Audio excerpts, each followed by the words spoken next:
Shalom saudaraku, kita membaca Alkitab yuk, dari Kisah Para Rasul, pasal yang ke-20 ayat 1-38.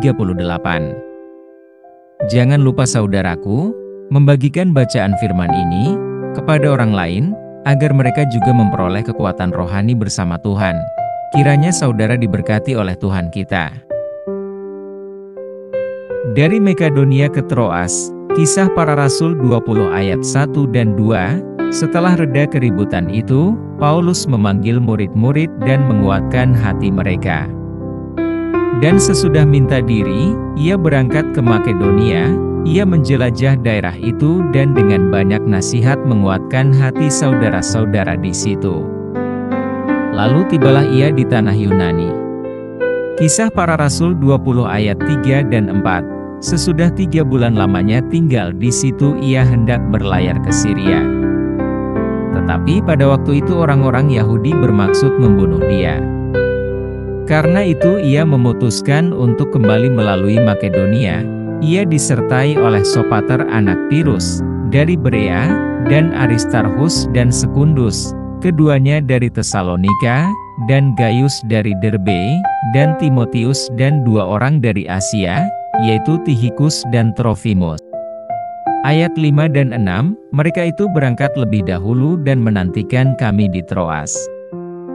Tetapi sesudah hari raya roti tidak beragi kami berlayar dari Filipi, dan 4 hari kemudian sampailah kami di Troas dan bertemu dengan mereka. Di situ kami tinggal 7 hari lamanya. Ayat 7 dan 8, pada hari pertama dalam minggu itu, ketika kami berkumpul untuk memecah-mecahkan roti, Paulus berbicara dengan saudara-saudara di situ, karena ia bermaksud untuk berangkat pada keesokan harinya. Ayat 9 dan 10, seorang muda bernama Eutikus duduk di jendela. Karena Paulus amat lama berbicara, orang muda itu tidak dapat menahan kantuknya. Akhirnya ia tertidur lelap dan jatuh dari tingkat ketiga ke bawah. Ketika ia diangkat orang, ia sudah mati. Tetapi Paulus turun ke bawah. Ia merebahkan diri ke atas orang muda itu, mendekapnya, dan berkata, jangan ribut, sebab ia masih hidup. Dari Troas ke Miletus, Kisah Para Rasul 20 ayat 11 dan 12, setelah kembali di ruang atas, Paulus memecah-mecahkan roti lalu makan. Habis makan masih lama lagi ia berbicara, sampai fajar menyingsing. Kemudian ia berangkat, sementara itu mereka mengantarkan orang muda itu hidup ke rumahnya, dan mereka semua merasa sangat terhibur. Ayat 13 dan 14, kami berangkat lebih dahulu ke kapal dan berlayar ke Asos, dengan maksud untuk menjemput Paulus di situ sesuai dengan pesannya, sebab ia sendiri mau berjalan kaki melalui darat. Ketika ia bertemu dengan kami di Asos, kami membawanya ke kapal, lalu melanjutkan pelayaran kami ke Metilene. Ayat 15 dan 16, dari situ kami terus berlayar dan pada keesokan harinya kami berhadapan dengan Pulau Chios. Pada hari berikutnya kami menuju Samos dan sehari kemudian tibalah kami di Miletus. Paulus telah memutuskan untuk tidak singgah di Efesus, supaya jangan habis waktunya di Asia. Sebab ia buru-buru, agar jika mungkin, ia telah berada di Yerusalem pada hari raya Pentakosta. Perpisahan Paulus dengan para penatua jemaat Efesus. Kisah Para Rasul 20, 17, 18. Karena itu ia menyuruh seorang dari Miletus ke Efesus dengan pesan supaya para penatua jemaat datang ke Miletus. Sesudah mereka datang, berkatalah ia kepada mereka, "Kamu tahu bagaimana aku hidup di antara kamu sejak hari pertama aku tiba di Asia ini." Ayat 19 dan 20.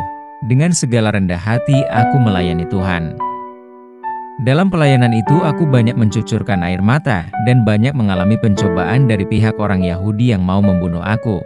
Sungguh pun demikian aku tidak pernah melalaikan apa yang berguna bagi kamu. Semua kuberitakan dan kuajarkan kepada kamu, baik di muka umum maupun dalam perkumpulan-perkumpulan di rumah kamu. Ayat 21 dan 22, aku senantiasa bersaksi kepada orang-orang Yahudi dan orang-orang Yunani, supaya mereka bertobat kepada Allah dan percaya kepada Tuhan kita, Yesus Kristus. Tetapi sekarang sebagai tawanan roh aku pergi ke Yerusalem dan aku tidak tahu apa yang akan terjadi atas diriku di situ.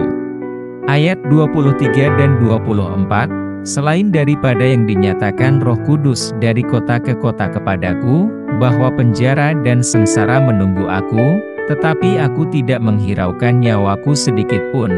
Asal saja aku dapat mencapai garis akhir dan menyelesaikan pelayanan yang ditugaskan oleh Tuhan Yesus kepadaku untuk memberi kesaksian tentang Injil kasih karunia Allah.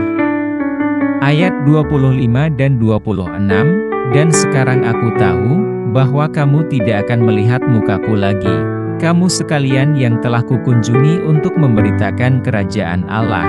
Sebab itu, pada hari ini aku bersaksi kepadamu, bahwa aku bersih, tidak bersalah terhadap siapapun yang akan binasa. Ayat 27 dan 28, sebab aku tidak lalai memberitakan seluruh maksud Allah kepadamu. Karena itu jagalah dirimu dan jagalah seluruh kawanan, karena kamulah yang ditetapkan Roh Kudus menjadi penilik untuk menggembalakan jemaat Allah yang diperolehnya dengan darah anaknya sendiri.